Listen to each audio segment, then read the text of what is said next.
तेरे महावीर शासन की सदा जय हो सदा।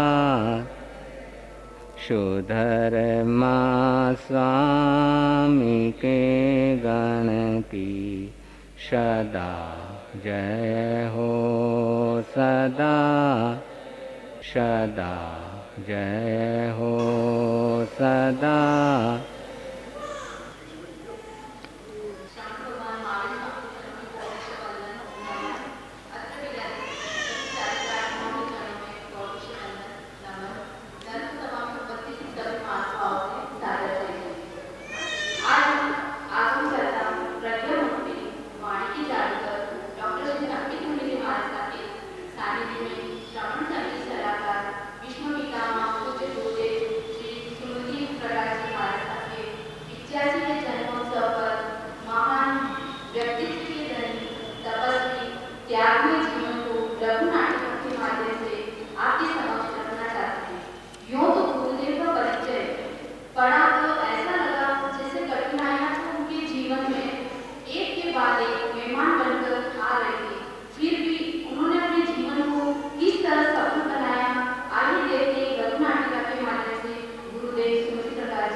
अरे जानकी, कैसी हो? हाँ, मैं अच्छी हूँ। अरे तुम तो बड़े गहरे चिंतन में डूबी हुई हो।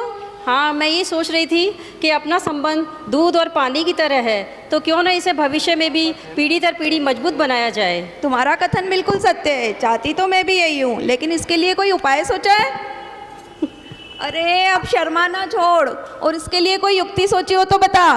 मैं ये सोच रही थी कि अपन भविष्य में संतानवती होंगे तो एक पुत्र और पुत्री को जन्म दें और उनका संबंध तय कर दिया जाए तो कैसा रहेगा? हाँ, ये अपना आपसी प्रेम बढ़ाए रखने के लिए पीढ़ी दर पीढ़ी ये संबंध बहुत अच्छा है। तुमने बहुत अच्छा उपाय सोचा है। अब दोनों सहेलियां गले मिलकर अपने बच्चे के जाने से पहले ही रिश्ता पक्का कर दें। बधाई हो। बधाई हो। हवलदार श्री ख्याल सिंह की धर्मपत्नी श्रीमती जानकी देवी की पावन कुक्षी से चाव गांव में अश्विन शुक्ला सप्तमी सन 1938 को एक अति सुंदर सुकोमल बालक ने जन्म लिया और बालक का नामकरण के दिन जानकी, हमें इसका नामकरण संस्कार कर देना चाहिए। रे। हाँ, बिल्कुल सही फरमाया आपने। मैं अभी पंडित जी को जाकर बुला कर लाता हूँ। नमस्कार पंडित जी। नमस्कार। आप मेरे साथ चलिए, मेरे पुत्र का नामकरण संस्कार करना है। जी, अभी चलते हैं।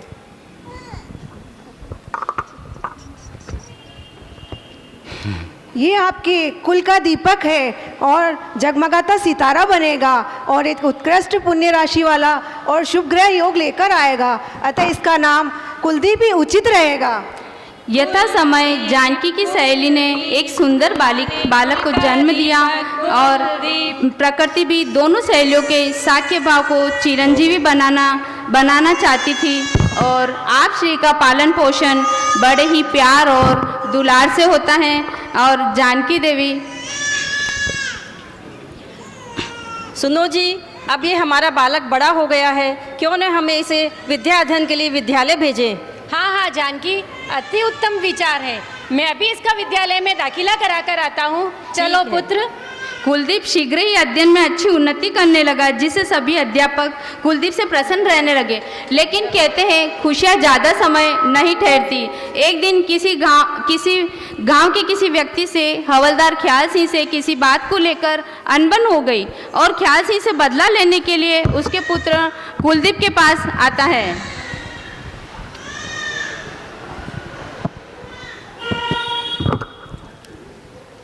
अरे बेटा कुलदीप, तुमने कभी बस की सैर करी है? नहीं। चलो मैं तुम्हें बस की सैर करा देती हूँ। ठीक है। कुलदीप उनकी मीठी मीठी बातों में बहक गया और माता पिता को बताए बिना ही उनके साथ बस की सैर करने के लिए गांव जा रहा है। शाम को तुम्हें वापस लेकर आ जाऊंगा। ठीक है। वह देशी व्यक्ति कुलदीप को चाव गांव से शहर आ होशियारपुर ले गया, शहर आता आ है गया। और लाला रुर्दुमल जी जैन की दुकान पर छोड़ देता है। तुम यहाँ बैठो, मैं वापस आती हूँ बाजार का काम करके।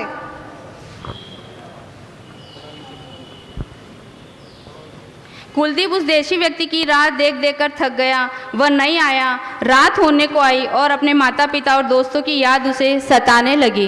बेटा तुम्हारे पिताजी कहाँ गए हैं? मेरे पिताजी हवलदार है, वो मुझे यहाँ पे नहीं लाए, मुझे हमारे गांव के काका यहाँ पे लाए। अच्छा, तो तुम्हारे गांव का नाम क्या है? तुम्हारे गांव, जिला, डाकखाना क्या है? और तुम्हारे पिताजी को सूचना कर दूं ताकि मैं। मुझे कुछ नहीं पता।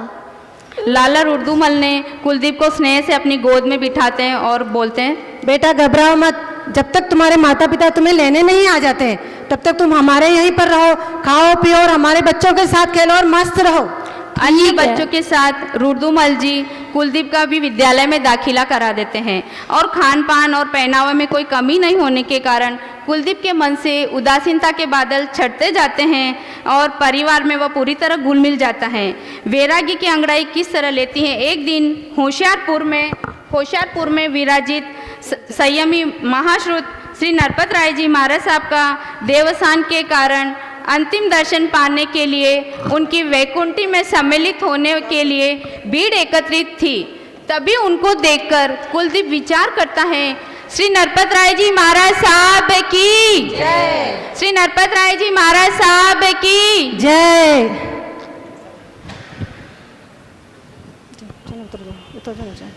अरे ये क्या, एक मानव वे होते हैं जो जन्म लेते हैं कीड़े मकोड़े की तरह और मर जाते हैं, इस दुनिया से चले जाते हैं, कोई उन्हें जानता तक नहीं।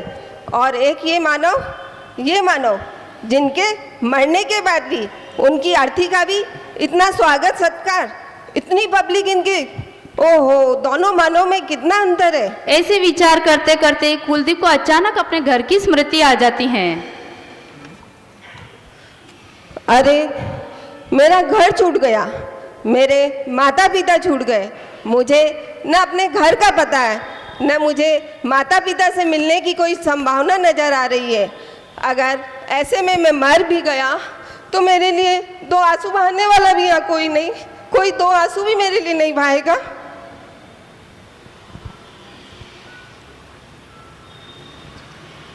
कुलदीप घर पहुंचता है और घर वालों के समक्ष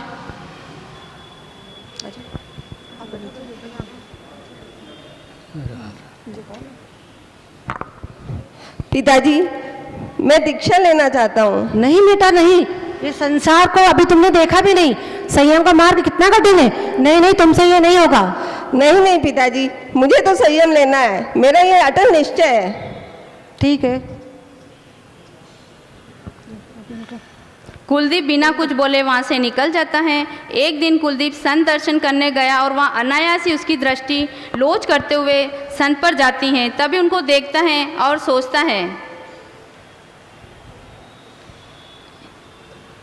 अरे मेरे घर वाले मुझे जिस लोच का भय दिखा रहे थे कि साधु जीवन में ऐसे लोच करना पड़ेगा, किंतु ये साधु तो देखो कितने समभाव से लोच कर रहे हैं। मुझे भी साधु अवश्य बनना है और मैं साधु जीवन में आने वाले परीक्षाओं को मुझे आराम से सहन करना है। मुझे तो कोई भय नजर नहीं आ रहा है दीक्षा लेने में। मैं अभी घर जाकर बोलता हूँ। कुलदीप घर पहुंचकर सभी घर वालों के समक्ष, लो चलो बोलो। बेटा कुलदीप, ओ कुलदीप, मुझे तुमसे बात करनी है। तुमने जो संयम लेने का जो सोच रखा है ना, इसको अपने दिमाग से निकाल दो। नहीं नहीं पिताजी, मैं तो संयम लूंगा। अरे तुम्हें पता है संयम मार्ग कितना कठिन है? ये साधुओं का मार्ग बहुत ही कठिन है, इस पर चलना बहुत दुष्कर है, क्योंकि विघ्न और परेशानियों वाला जीवन है। और तुम्हें पता है ये साधु संत जैन संत जो लोच करते हैं ना, उसमें कितनी वेदना होती है, और वेदना करने तुम ये वेदना नहीं सहन कर पाओगे बेटा। नहीं नहीं पिताजी, कोई वेदना नहीं होती है। अगले दिन साधु जी को मैं अभी लोच करते हुए देख कर आया हूँ, कोई वेदना नहीं होती है। अगले दिन कुलदीप रुर्दुमल जी के साथ दुकान पर बैठा होता है। तभी चाव गांव से एक व्यापारी आता है और कुलदीप को पहचान लेता है। अरे बेटा कुलदीप, तुम तो हवलदार ख्याल सिंह के पुत्र हो। तुम्हारे माता पिता तुम्हें ढूंढ रहे हैं, तुम्हें कहा रो रो कर बहुत बुरा हाल हो रहा है। अरे क्या तुम उनकी माता पिता को जानते हो? हाँ मैं जानती हूँ। तो मुझे बता तो मैं उनको सूचित कर दूंगा। ये उनका पता है। ख्याल से होशियारपुर पहुंचकर सेठ रुर्दुमल जी के घर पहुंचते हैं। तभी रुर्दुमल जी,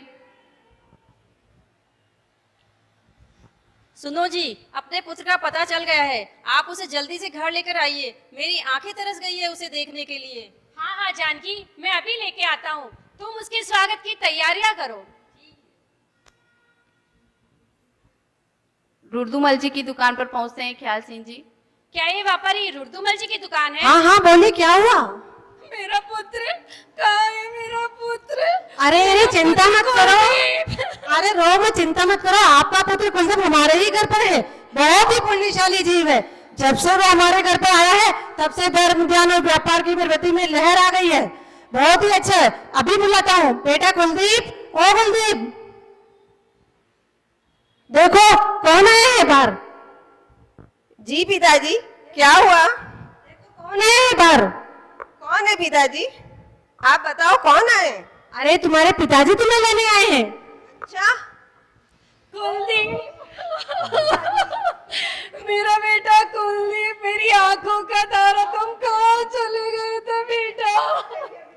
तुम्हारी माँ का रो रो कर बुरा हाल हो रहा है कुलदीप। चलो बेटा, अभी मेरे साथ अपने घर चलो बेटा, मैं अपने बेटे को अपने साथ ले जाना चाहता हूँ। ठीक है साहब, आपका पुत्र तो आप लेके जाएंगे ही। लो बेटा, ये अपने सामान लेते जाओ और इसे अपना ही घर समझना और यहाँ पर आते जाते रहना और हमें भूल जाना बेटा, और तुम्हें संभालते रहना बेटा। जी पिताजी। ख्याल सिंह जी कुलदीप रेल में बैठते हैं।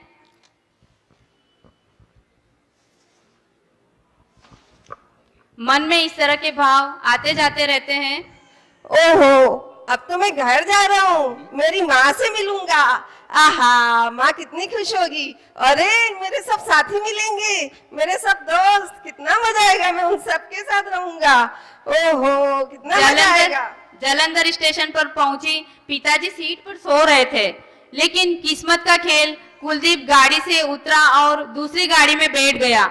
गाड़ी दिल्ली पहुंचा देती है और एक बार फिर से अपने माता पिता से अलग हो गया और उदास होकर चलते चलते एक सर्विस कंपनी में काम शुरू कर देता है।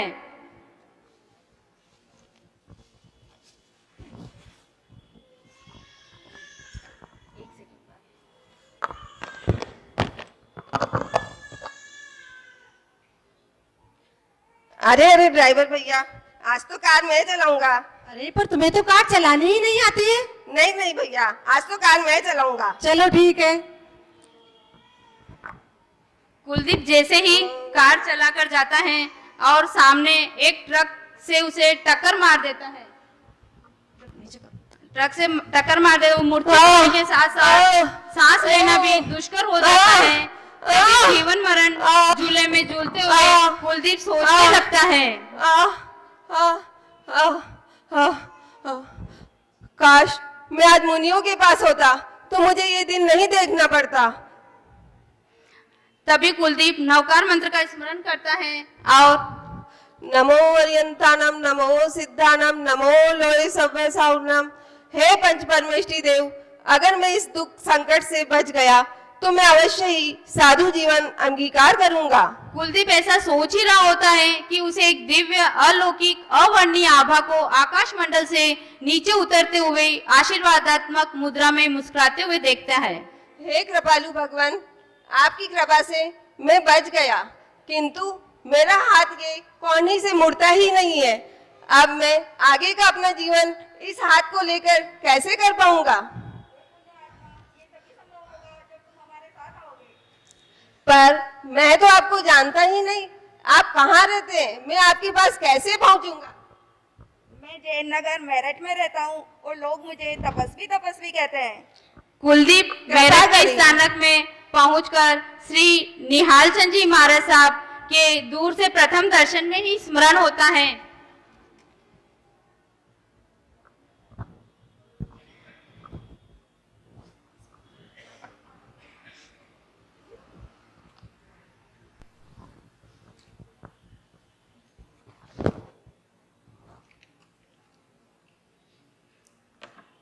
बहुश्रुत प्रवर्तक श्री शांति स्वरूप जी महाराज साहब आवाज लगाते हैं। अरे ये तो वही दिव्य आत्मा है जिनके मैंने एक्सीडेंट के समय दर्शन किए थे। ये तो वही महाराज साहब है। ओहो, मथेन मंदानी, तुम्हारा ही इंतजार कर रहा था मैं। शांति मुनि, शांति मुनि, देखो तुम्हारा चेला आ गया है। यह चेला हमारा तुम्हारा ही नहीं, यह पूरे जैन धर्म का नाम देश विदेश में प्रसारित करेगा। तपस्वी जिन शासन को गौरवान्वित करेगा। तपस्वी स्वामी श्री निहाल चंद जी महाराज साहब, वात्सल्य की प्रतिमूर्ति श्री खूबचंद जी महाराज साहब, संघ संरक्षक बहुश्रुत स्वामी श्री फूलचंद जी महाराज साहब एवं अध्यात्म योगी बहुश्रुत प्रवर्तक श्री शांति स्वरूप जी महाराज साहब के सानिध्य में स्वाध्याय, ध्यान, तप, जप और ज्ञानार्जन प्राप्त करने लगा। और अब कुलदीप मुनि दीक्षा प्राप्त करना चाहता है, तभी कुलदीप शांति स्वरूप जी महाराज साहब के पास जाता है। हे भगवान, अब मैं दीक्षा लेना चाहता हूँ। आप मेरी शीघ्र ही दीक्षा करवाइए।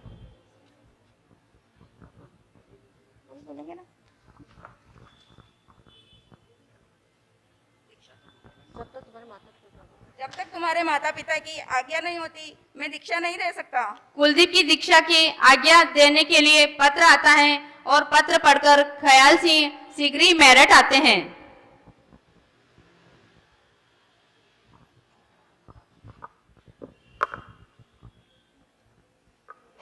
अरे पिताजी, मैं तो दीक्षा लेना चाहता हूँ। नहीं नहीं पुत्र, तुम ऐसी बात मत करो। रो रो कर हमारा तो पहले से ही बुरा हाल है और इतनी मिन्नतों के बाद तुम हमें मिले हो। नहीं नहीं पुत्र, मैं तुम्हें दीक्षा की आज्ञा नहीं दे सकता, यह उचित नहीं है।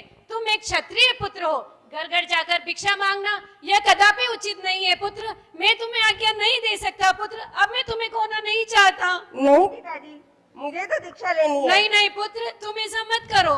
कुलदीप के जीवन में असारता को जान लिया है। कुलदीप के जीवन में बाधाओं का आना अभी तक खत्म नहीं हुआ कि कोर्ट का सामान आ गया। लेकिन कहते हैं जिस पर गुरु कृपा का आशीष हो वह सब बाधाओं को भी पार कर लेता है। और अंत में चैत शुक्ला पूर्णिमा विक्रम संवत 2016 23/4/1959 गुरुवार के दिन अत्यधिक हर्षोल्लास के साथ जैन नगर मेरठ में महाघोर तपस्वी भक्तवत्सल भगवान स्वामी श्री निहाल चंद जी महाराज साहब के मुखारविंद से जैन भगवती दीक्षा अंगीकार करते हैं। और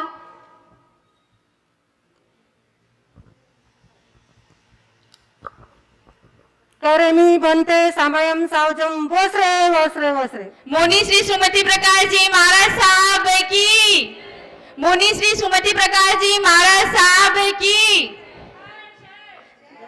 दीक्षा लेने के 9 महीने बाद सुमति प्रकाश जी महाराज साहब नेमीचंद जी महाराज साहब के साथ प्रेम सुख जी महाराज साहब लीवा लाने के लिए रास्ते में विहार कर रहे थे। अचानक लघु शंका की आशंका हुई और वो पीछे रह गए। तभी एक लंबी दाढ़ी और भव्य कृति सन्यासी मिलते हैं। हे महात्मन, मेरा नमन स्वीकार करें। आपके गले में कैंसर की गांठ है। जब आप डॉक्टर के जाओगे तो तुम्हें ऑपरेशन की सलाह देगा। ऑपरेशन हो भी जाएगा लेकिन वह बीमारी ठीक नहीं हो पाएगी। तुम जब तक दीपावली तक आंबिल और एकासन नहीं करोगे, जब तक तुम्हारी ये बीमारी ठीक नहीं होगी। मैं तुम्हें एक दवा देता हूँ, ये दवा लेकर तुम ठीक हो जाओगे। धन्यवाद। ये कैसा पागल मुनि है, सन्यासी है, जो मुझे इसको कैसे पता चला कि मेरे गले में कैंसर की गांठ है? अरे सुमति, ये कोई साधारण सन्यासी नहीं है, ये तो कोई देव पुरुष है, देव पुरुष, जो तुम्हें आने वाले कष्टों से बचाने के लिए समय से पहले सूचित करने आया है। कुछ दिनों बाद गुरुदेव के गले में वेदना प्रारंभ हो गई और दवाई भी ली, लेकिन ऑपरेशन भी हुआ, परंतु सुधार नहीं होता है। लगता है वो सन्यासी की बात सही थी। मुझे एकांतर तप और आयम्बिल शुरू कर देना चाहिए और उसने जो दवाई दी वो भी लेनी चाहिए। 3 महीने में ही उनका रोग ठीक हो गया और आज तक 51 वर्षों से उनके आयम्बिल एकांतर तप चल रहा है। कहते हैं जो काम दवा नहीं कर सकती हैं वो तप और साधना से कठिन से कठिन बीमारी से भी छुटकारा मिल जाता है। मेरे मन में गुरुवर नाम, मेरे दिल में गुरुवर नाम, रोम रोम में समा है सुमति नाम रे, मेरी सांसों में समा है सुमति नाम रे, मेरी सांसों में समा है सुमति नाम रे।